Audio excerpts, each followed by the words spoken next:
Good morning, friends. Welcome to Raj Malhotra IAS Academy.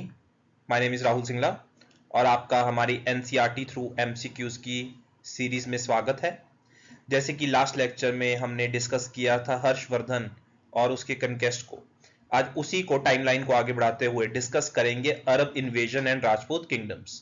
ये basically वो time period की बात कर रहे हैं जब अभी दिल्ली सल्तनत और मुगल पीरियड से पहले का टाइम है। तो बेसिकली हर्षा के बाद और दिल्ली सल्तनत के बीच में जो वेरियस इन्वेजन्स हुई, अरब कंट्रीज के जो रूलर्स थे और वेरियस जो राजपूत किंगडम्स बीच में आए, तो उनका जो यहाँ पे इंडिया के ऊपर कंट्रोल रहा और उन्होंने जो आपस में बैटल्स लड़ी, उसी के रिलेटेड क्वेश्चंस को डिस्कस करते हैं आज की हमारे लेक्चर के अंदर। ठीक है, तो स्टार्ट करते हैं पहले क्वेश्चन से। Consider the following statements regarding Ibn Battuta, writer of 14th century. पूछ रहे हैं किसके बारे में? इब्न बतूता के बारे में पूछ रहे हैं। आपने शायद सुना होगा इब्न बतूता, बहुत ज्यादा मूवीज में भी इसका रेफरेंस आया है, सॉन्ग्स में भी इसका रेफरेंस आया है। तो स्टार्ट करते हैं पहली स्टेटमेंट से। फर्स्ट स्टेटमेंट कह रही है ही वॉज फ्रॉम टर्की। कहां से था? टर्की से। Second, Muhammad bin Tughlaq was the sultan of Delhi who appointed him qazi. Muhammad bin Tughlaq was the sultan of Delhi who appointed him qazi. आप कमेंट सेक्शन में फटाफट लिख के बताइए कि काजी कौन होता है। हम जब इसका आंसर डिस्कस करेंगे तो आपको बताऊंगा काजी एक्चुअल में उसका काम क्या होता था। तो स्टेटमेंट क्या है कि क्या वो टर्की से था। सेकंड, मोहम्मद बिन तुगलक ने उसको क्या पॉइंट किया था? काजी। तो क्वेश्चन है which of the above statement is or are correct? First one only, second two only, C both one and two, and D neither one nor two. तो इसके आंसर की तरफ चलते हैं। इसका आंसर क्या है? Option B. पहली बात, जब हम इब्न बतूता की बात करते हैं, उसका जो रेफरेंस, उसने एक बुक लिखी थी जिसका नाम था रहला। जिसका नाम क्या था? रहला। वो उस टाइम पे बताता है कि इंडिया का जो सब कॉन्टिनेंट वाला पार्ट था, उसके टाइम पे सोशो एंड कल्चरल लाइफ क्या थी। और हमने स्टेटमेंट में बोला था कि क्या वो टर्की से था। वो चीज गलत है, क्योंकि एक्चुअल में वो क्या था? मोरक्कन ट्रैवलर था। वो बेसिकली किससे बिलोंग करता था? मोरक्को से। और मोरक्को कहां पे है? अफ्रीका में। अगर मैं मोरक्को कंट्री की भी बात करूं तो उसमें स्पेसिफिकली एक जगह है टेंजियर, वो वहां पे पैदा हुआ था। तो इब्न बतूता की बात करते हैं, बेसिकली उसकी किताब का नाम है रहीला, जो कि अरेबिक में लिखी गई है। वो सोशो एंड कल्चरल लाइफ बता रही है 14th सेंचुरी की। और वो टर्की से नहीं है, बेसिकली कहां से है? टेंजियर से है। और टेंजियर कहां पे है? मोरक्को के अंदर है। तो सेंट्रल एशिया से होता हुआ जो इब्न बतूता था, सिंध के थ्रू ट्रेवल किया। और उसे पता था, क्योंकि उस टाइम पे जो राजा था मोहम्मद बिन तुगलक है, और उसकी रेपुटेशन है कि वो पैटर्न है किसका? आर्ट्स का। तो इब्न बतूता किसकी तरफ चल पड़ा? दिल्ली की तरफ। और उसकी स्कॉलरशिप से इंप्रेस होके, क्योंकि वो बहुत बड़ा लेखक था, पोएट था, तो इब्न बतूता को मोहम्मद बिन तुगली ने क्या अपॉइंट कर दिया? काजी या जज ऑफ दिल्ली। तो हमारा स्टेटमेंट क्या है? सेकंड स्टेटमेंट करेक्ट है, क्योंकि मोहम्मद बिन तुगलक ने उसे क्या अपॉइंट करा था? काजी अपॉइंट किया था। पहली स्टेटमेंट हमारी गलत है, क्योंकि वो टर्की से नहीं था, वो कहां से था? मोरक्को। और अगर स्पेसिफिकली मैं रेफरेंस दूं, वो मोरक्को में भी कहां से था? टेंजियर से। अब यहां पे देख सकते हैं मैप के अंदर, ये मोरक्को है, अफ्रीका में लेफ्ट हैंड साइड पे, उसके वेस्ट साइड पे है। और ये जगह है टेंजियर। यहां पे किसका बर्थ हुआ था? बेसिकली इब्न बतूता का। अब ध्यान से देख सकते हैं, ये स्पेन है और ये मोरक्को है, और उसके बीच में एक स्ट्रेट है, that is straight of Gibraltar.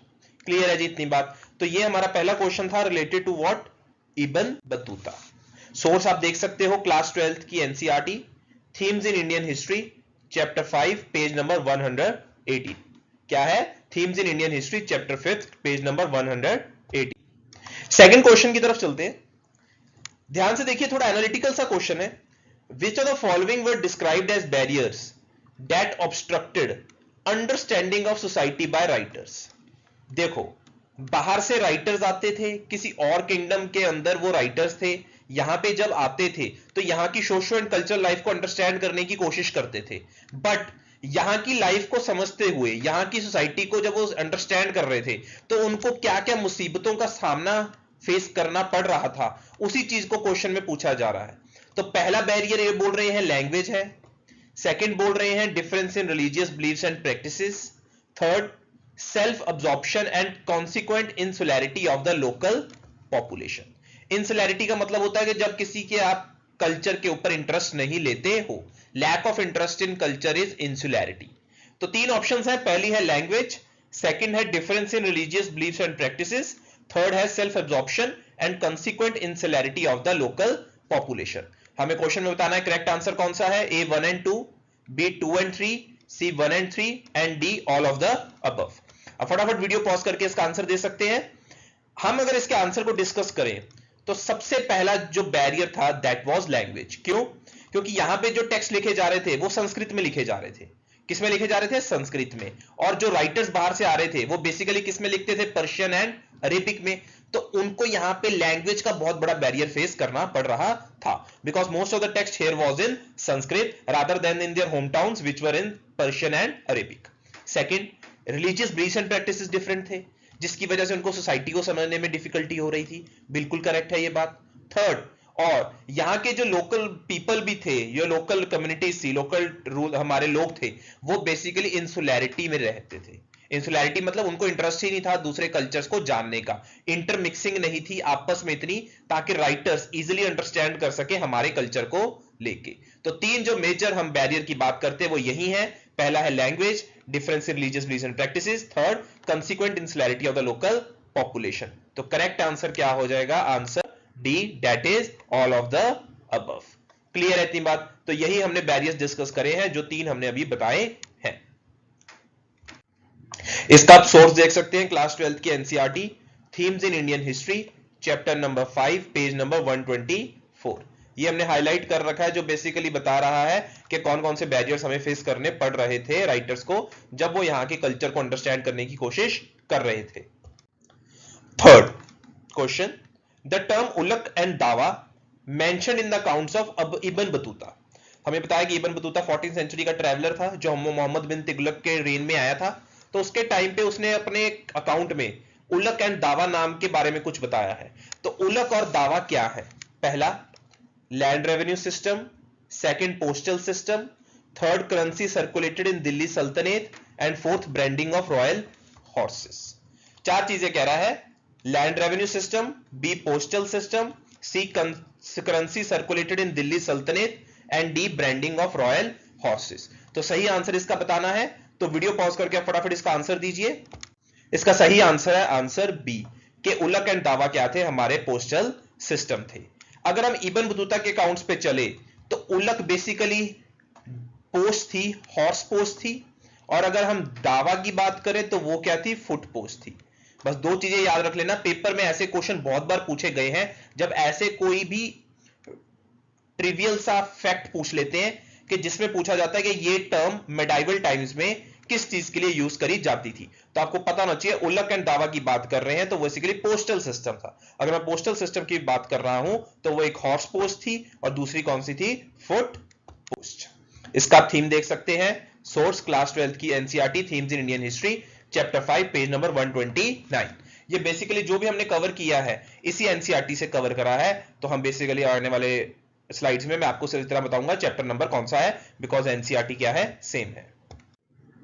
Next question, fourth question, consider the following pair of travellers with their places of origin. तो हमारे पास कुछ ट्रैवलर्स हैं और उनके साथ हमने बताना है कि वो कहां से उनका ओरिजिन था। तो पहला है मार्को पोलो, सेकंड है इब्न बतूता, थर्ड है अब्दुल रज्जाक, फोर्थ है फ्रैंकस बर्नियर। और उनके सामने कुछ कंट्रीज हैं, Italy, Morocco, Samarkand and France. तो हमें बताना है इनकरेक्टली मैच्ड कौन से हैं। ठीक है जी, तो इसके आंसर की तरफ चलते हैं। इनकरेक्टली मैच कोई नहीं था, सारे के सारे क्या थे? Correctly match. अगर मैं मार्को पोलो की बात करूं तो वो कहां से थे? इटली से थे। कहां से थे? इटली से। इब्न बतूता की बात करूं तो वो कहां से थे? मोरक्को से, अभी हमने डिस्कस किया है। अब्दुल रज़ाक की बात करें तो वो कहां से थे? समरकंद। समरकंद बेसिकली क्या है? उज़्बेकिस्तान के अंदर एक सिटी है समरकंद। और फिर आगे फ्रैंकोइस बर्नियर की बात करें तो वो कहां से थे? फ्रांस से थे। तो हमारी चारों स्टेटमेंट क्या थी? करेक्ट थी, वो आपस में करेक्टली मैच थे। क्वेश्चन में क्या पूछा गया था? Incorrectly match. तो इनकरेक्टली मैच कोई भी नहीं है, तो सही आंसर क्या हुआ? Answer D, that is none of the above. I hope आप वीडियोस को पॉज करके इसको आंसर को ट्राई करने की कोशिश जरूर कर रहे हैं, बिकॉज एक तरह से आपको जो एग्जाम में एनवायरमेंट होता है उसको सिमुलेट करने की कोशिश करो ताकि आपका माइंडसेट उस तरीके से फ्रेम हो सके। ठीक है जी, इसका हम चैप्टर देख सकते हैं, चैप्टर 5, क्लास 12 की NCERT, themes in Indian history, page number 137। Next question बड़ी सिंपल है। द फेमस किताब उल हिंद और तहकीक हिंद क्या है? फेमस बुक किताब उल हिंद और तहकीक हिंद was considered as a mirror of the 11th century। Was written by, एक किताब है तहकीक हिंद, mirror of the 11th century भी कहा जाता है इसे। कहते हैं वो किसने लिखी थी? पहला Firdaus, second Al Biruni, third Utbi and fourth Ibn Battuta. चार ऑप्शन है, Firdaus, Al Biruni, Utbi and Ibn Battuta. फटाफट आप इसका आंसर दीजिए। इसका सही आंसर क्या है? हमारा अल ब्रूनी। याद रखना कि मोहम्मद गजनवी, गजनी अंपायर का वो था, गजनीविद्स कहते हैं उनको, वो बेसिकली रूल करता था सेंट्रल एशिया, ईरान और अफगानिस्तान के ऊपर। तो उसने इंडिया में बहुत सारी रेड्स करी। उसी के साथ वो अपने साथ एक राइटर को लेके आए, अल ब्रूनी, और उनको बोला कि इंडिया की जो लाइफ है उसके रिलेटेड आप अपने अकाउंट या बुक में उसका रेफरेंस प्रोवाइड करो। तो उनके साथ एक फेमस हमारे राइटर आते हैं, कौन से? अल ब्रूनी, जो एक किताब लिखते हैं जिसका नाम क्या पड़ जाता है? किताबुल हिंद और तहकीके हिंद, जिसे हम क्या बोलते हैं? Mirror of the 11th century. अब ये जो किताब थी, इसकी एक बड़ी बात क्या थी? पहली बात तो ये अरेबिक में लिखी होगी, क्योंकि बाहर से राइटर है, यहां से ज्यादातर संस्कृत में लिखी जाती थी और बाहर से अरेबिक में। इसके टोटल 80 चैप्टर्स थे। याद रखना, पेपर में आपसे पूछा जा सकता है कि किताबुल हिंद और तहकीक उल हिंद लिखी किसने थी? अल ब्रूनी ने। किसका कंटेम्पररी था? मोहम्मद अल गजनी का। और दूसरी चीज, उसमें चैप्टर्स कितने थे? 80 चैप्टर्स थे, जिसमें वेरियस एस्पेक्ट्स को कवर किया था, like religion and philosophy, festivals, astronomy, manners and customs, social life, weights and measures, iconography and laws and metrology. Clear है जी इतनी बात? वही थीम, क्लास 12 की NCERT themes in Indian history, chapter 5, page number 170। Next question, consider the following statement regarding Mahmud of Ghaznavi, जिसके बारे में अभी हमने डिस्कस किया, जिसके कंटेम्पररी कौन थे? अल ब्रूनी, जिन्होंने किताब कौन सी लिखी? किताबुल हिंद और तहकीके हिंद। पहली स्टेटमेंट, वो गजनी के रूलर थे Afghanistan and extended control over parts of central Asia, Iran and north western part of सब कॉन्टिनेंट। अभी लास्ट क्वेश्चन में डिस्कस किया कि वो कहां के रूलर थे? गजनी के, अफगानिस्तान के, सेंट्रल एशिया के and north western part of सब कॉन्टिनेंट। तो पहली स्टेटमेंट क्या है? करेक्ट है। Second, his famous attack was against the Solanki king Bhima when he raided Somnath temple in 1025 AD। अब ये स्टेटमेंट भी करेक्ट है। याद रखना, जब गजनी आए थे, उनका मेन मकसद था यहां पे प्लंडर एंड लूट करना। मेन मकसद क्या था? प्लंडर एंड लूट करना। तो उसने जहां भी फेमस टेंपल्स थे उनको लूटने की कोशिश करी। तो सबसे बड़ा जो उन्होंने फेमस जो लूट करी थी, that was of Somnath temple in 1025 AD. कहते हैं टोटल 17th इन्वेजन करी थी गजनी ने इंडिया के ऊपर, और उसमें से 16th एक्सपीडिशन या इन्वेजन में उसने किसको लूटा था? सोमनाथ टेंपल को। तो सेकंड स्टेटमेंट भी हमारी क्या है? करेक्ट है। थर्ड है, ही वाज कॉल्ड एज बुट शिखन। बुट शिखन का मतलब ये होता है जो आइडल ब्रेकर होता है। क्या होता है? Idol breakers. तो वो ऑब्वियस सी बात है, क्योंकि लूट मचा रहे थे तो सब कुछ तोड़ के लेके जा रहे थे। तो थर्ड स्टेटमेंट भी क्या है? करेक्ट है। तो क्वेश्चन में पूछा गया है which of the following statements are correct? तो चारों स्टेटमेंट्स ही करेक्ट है। तो आंसर क्या होगा इसका? D, all of the above. चारों स्टेटमेंट्स ही क्या है? करेक्ट है। आप देख सकते हैं इसमें लिखा हुआ है one of the best known rulers, extended control over parts of central Asia, Iran and north western part of subcontinent. और उसके जो टारगेट्स थे वो क्या थे? Wealthy temples including that of Somnath and Gujarat. और उसका मेन मोटिव क्या था? To plunder and loot and to get wealth from the subcontinent, जिस वजह से उसे क्या कहा जाता था? बुट शिखान या आइडल ब्रेकर। क्लियर है जितनी बात? ये देख सकते हो बेसिकली ये उसका एरिया था। किसका एरिया था ये? गजनवी अंपायर का। ध्यान से देख सकते हो इस मैप में हमने ड्रॉ करने की कोशिश करी है। क्लास, इसका सोर्स क्या है? क्लास 6 की NCERT, our past, chapter 2, page number 21। याद रखना, पहली वाली जो एनसीईआरटी थी वो थीम्स इन इंडियन हिस्ट्री थी। ये कौन सी है? क्लास 6 की NCERT, our past, second part, chapter 2। Clear है जी इतनी बात? Next question, very simple question, who wrote Prithviraj Raso describing the achievements of Prithviraj Chauhan. Obviously बात है, पृथ्वीराज रासो कोई किताब लिखी गई है, वो जो अचीवमेंट किसकी बता रहा है? पृथ्वीराज चौहान की।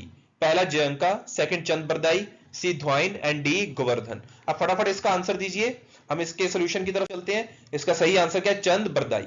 चंद बरदाई ने बेसिकली फेमस किताब लिखी थी पृथ्वीराज रासो, जहां पे उसने वीर गाथाएं प्रकट की हैं। किसकी? पृथ्वीराज चौहान की। अगर हम राजपूत किंग की बात करें तो पृथ्वीराज चौहान का नाम बहुत ही फेमस है, क्योंकि वो बहुत ही एक क्या था? ब्रेव रूलर था। तो उसकी वीर गाथाएं किसने बताने की कोशिश की है? पृथ्वीराज रासो में चंद बरदाई ने बताने की कोशिश की है, जो कि एक एपिक बैलेड है। किसको लेके? वीर गाथाओं को लेके। किसको लेके? पृथ्वीराज चौहान को लेके। इसका सोर्स है old NCERT by Romila Thapar, chapter 3, page number 25. Next question. Consider the following statements about Chamanas dynasty. Consider the following statements regarding Chamanas dynasty. पहली statement.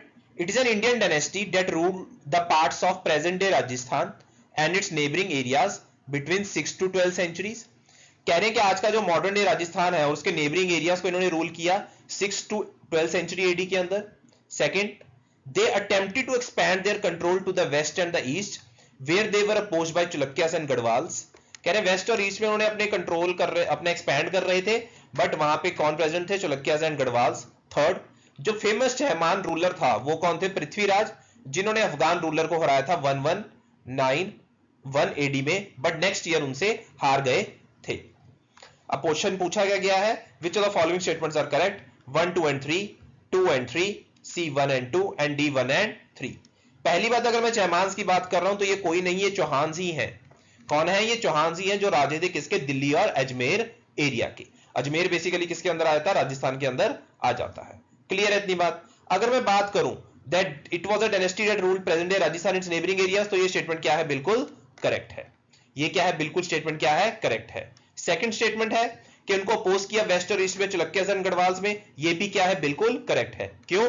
गढ़वाल्स किस तरफ थे? उत्तर प्रदेश की तरफ, और चलुक्यास किसके थे? गुजरात की तरफ. बीच में क्या आता है हमारा? ये मॉडर्न डे राजस्थान. तो यहां पे गढ़वाल चलुक्यास थे और यहां पे क्या थे? गढ़वाल्स थे. क्लियर है इतनी बात? तो सेकंड स्टेटमेंट भी करेक्ट है, फर्स्ट स्टेटमेंट भी करेक्ट है. अब थर्ड स्टेटमेंट पे आते हैं. फेमस चहमान रूलर मतलब चौहान रूलर कौन था? पृथ्वीराज. जो स्टेटमेंट क्या है? बिल्कुल करेक्ट है. जो लास्ट हमने अभी क्वेश्चन में भी देखा है कि फेमस चौहान रूलर हुआ है पृथ्वीराज चौहान, जिसके बारे में किताब लिखी गई है पृथ्वीराज रसो.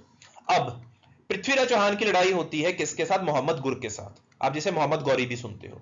किसके साथ होती है? मोहम्मद गुर के साथ. फर्स्ट बैटल ऑफ तरेन होती है जिसमें वो उसको हरा देता है 1191 में, बट सेकंड बैटल ऑफ तरेन में वो उससे हार जाता है. किससे हार जाता है? हमारे मोहम्मद गौरी से. तो थर्ड स्टेटमेंट भी क्या है? हमारी करेक्ट है. तो क्वेश्चन में पूछा गया है क्या गया है? Which of the above statements are correct? तो सही आंसर क्या है? 1, 2 and 3 ओनली. क्लियर है इतनी बात? तो इसके अंदर हमने यही एक्सप्लेन करने की कोशिश करी है. आंसर क्या है? D option. अब ये देख सकते हैं कि ये जो एरिया था बेसिकली ये जो एरिया है किसका एरिया था? चहमान रूलर्स का. ये एरिया किसका है? चहमान रूलर्स का, बिटवीन 6 to 12 सेंचुरी एडी. इसका आप सोर्स देख सकते हैं, क्लास 6 अवर पास्ट 2 चैप्टर 2 पेज नंबर 21. यहां पे देख सकते हैं चहमान्स को लेटर क्या बोला जाता था? चौहान्स बोला जाता था. और वो कौन से एरिया के अराउंड उन्होंने अपना रूल किया? दिल्ली और अजमेर. क्लियर है जी इतनी बात? लास्ट क्वेश्चन आज का. Consider the following statement regarding Palas of Bengal. क्या क्वेश्चन है? Consider the following statements regarding Palas of Bengal. पहला, they ruled from Monghyr which was their capital. कह रहे हैं कि वो कहां पे रूल करते थे? मोंगियार में, जो उनकी कैपिटल थी. Second, Gopala was the founder of Palas. Gopala का फाउंडर कौन था? Palas. Who was elected by nobles as their rulers. कह रहे हैं उसको इलेक्ट किसने किया? नोबल्स ने किया. दूसरा, उनकी कैपिटल क्या थी? मोंगियार.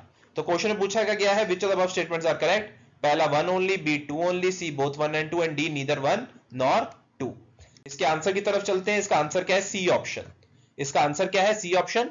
बेसिकली पाला रूलर्स कहां के थे? बंगाल के थे, और वो इंटरेस्ट क्या करने में कैप्चर थे? कनौज में. उस टाइम याद रखना कनौज को बहुत सारी डायनेस्टीज कैप्चर करने की कोशिश कर रही थी. कनौज का फेमस रूलर कौन सा हुआ है? हर्षवर्धन. याद रखना. और बेसिकली इनका एरिया जो था बंगाल एंड बिहार भी था, और इनकी जो कैपिटल थी, सीट ऑफ पावर कहां पे थी? मोंगियार में थी. तो पहली स्टेटमेंट हमारी क्या है? करेक्ट है. सेकंड स्टेटमेंट में बात करें तो पहला किंग कौन था इसका? गोपाला, जिसको इलेक्ट किसने किया था? नोबल्स ने. किसने इलेक्ट किया था? नोबल्स ने. और वही हमारी क्या थी? Second statement. देख सकते हैं बेसिकली 3 रूलर्स के बीच में कनौज की लड़ाई चल रही थी उस टाइम में. Gurjara Pratiharas, second Rashtrakutas and third Palas के बीच में, जिनकी लड़ाई किसके पीछे चल रही है कि हमें कैप्चर किसको करना है? कनौज में. क्योंकि उस टाइम पे गद्दी किसकी माना जाता है? दिल्ली की गद्दी माना जाता है. किसको? कनौज को. तो 3 किंगडम उसके पीछे लड़ रहे हैं. Gurjara Pratihara, second Rashtrakutas and third are the Palas. Clear है जी? और इसका सोर्स क्या है? हमारी old NCERT by Romila Thapar, chapter 3 page number 23. Clear है? तो ये आज के हमने क्वेश्चन डिस्कस किया रिलेटेड टू अरब इन्वेजन, और साथ में जो राजपूत डायनेस्टीज उस टाइम पे रूल कर रही थी. नेक्स्ट लेक्चर में हम डिस्कस करेंगे दिल्ली सल्तनत को लेके. जिसके अंदर हम क्लास 7th की एनसीईआरटी, क्लास 12th की, क्लास 7th की रोमिला थापड़ की और medieval India by Satish Chandra के कुछ चैप्टर्स को करने की कोशिश करेंगे। आई होप आप हमारा कोर्स को पसंद कर रहे हैं, हमारी वीडियोस को देख रहे हैं। ज्यादा से ज्यादा वीडियोस को देखिए, हमारे क्वेश्चंस को रिवाइज करते रहिए, ठीक है। और इस एक इंपॉर्टेंट मैसेज देना चाहूंगा, इस लॉकडाउन के टाइम पे अपने घरों पे रहें, अपने फैमिली का ख्याल रखें। बेशक अगर आपके घर में कोई बुजुर्ग है तो उनका स्पेशली ख्याल रखें और याद रखें सोशल डिस्टेंसिंग बनाए रखें। Thank you.